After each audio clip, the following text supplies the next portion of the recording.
Sugar. Dolly. Masarap mapakinggan ang katagang mahal kita, maging sino ka man.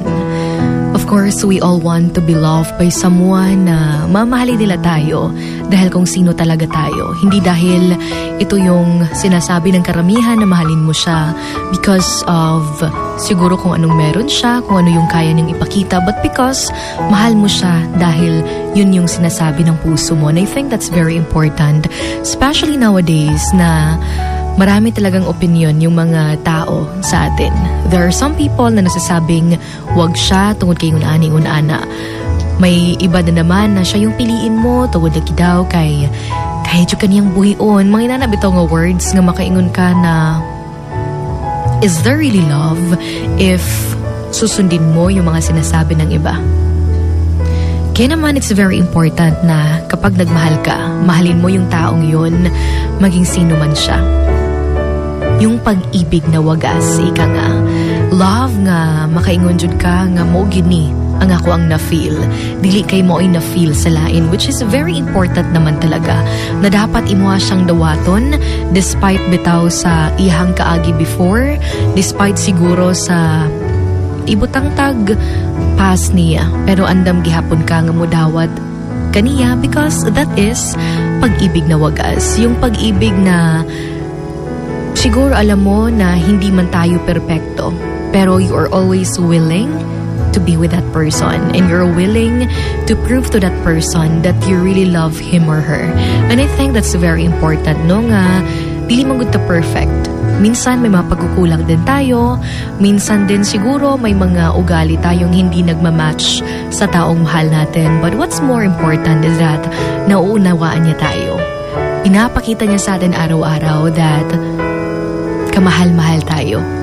And we are very important. And I think kana importante kay na siya nga mga butang angay natong i-consider. Of course, di man gid mawala as what I've mentioned ang mga opinions sa ubang tao. Ng uban, no, despite sa mapanghusgang mundo, I hope that you will choose to be that person na handang umunawa, na handa pa ring magmahal despite sa mga panghitabo no anak nga tao. Because that's love eh.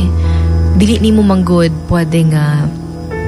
Of course, we must accept din kung ano yung mga sinasabi ng ibang tao. Pero nasa ato ang manggod ang final decision. Nasa ato ang final say. So, if ever magani nga na yung opinion ng ibang tao, of course, we must be willing to accept that. No? Especially if sila ang siguro makaingon sila nga mas kaila sila ang tao. Pero with you na nagmamahal talaga ng sobra, ikaw man go dapat ang makadecide. Ikaw din yung mas nakakakilala sa taong mahal mo. Kaya, it's very important din na sa pagmamahal, mahalin mo siya maging sino man siya na may kaakibat na pag-uunawa. Importante kayo nga sabto nato ang taong atong gihigugma because we too gusto dun pod nato nga sabtunta, gusto nato na alagaan tayo, gusto natin na mahalin din tayo. Kaya nga, it's very important sa pagmamahal, yung malalim na pag-unawa. At sa pagmamahal din while the babies na maging sino man siya, no? Mahal kita maging sino ka man. Of course, nagyudiha ang challenge sa lipunan, yung hamon sa lipunan. No? As what I've mentioned, di gid mawala ang say sa ubang tao. Pero again, ang importante diha is magpatigbahabag gihapon inyong gugma sa usag-usa as long as you are grateful and happy with each other, and as long as wala kayong inaapakang ibang tao, and as long as masayang masaya kayo together, then go.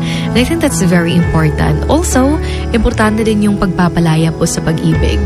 We all know that we have our different pasts.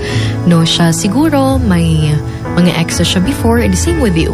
And I think it's very important din para magkaroon ng healthy relationship is to accept it. No, tawato nato nga siguro kahit na hindi man tayo yung nauna, pero tayo naman yung wakas. Na kahit na siguro hindi man tayo yung nakasama niya noon, pero tayo naman yung kasama niya ngayon at talagang tinutulungan siya sa bawat hamon ng buhay. And importante din po yan, babes, that when we fall in love, dapat yun nato nga ipakita nga tong full support to our special someone, to our other half. Importante kayo nga bisan tuod og unsa man gani ang hagit sa panahon, bisan unsa man tuod ang say sa mga tao towards you, towards your relationship, ang importante diha is nagmamahalan talaga kayong dalawa. Yung accept mo siya, maging sino man siya. Ito po ang Emotions Going Wild with your hugot babe, Sugar Dolly. Right here sa Wild FM 103.1.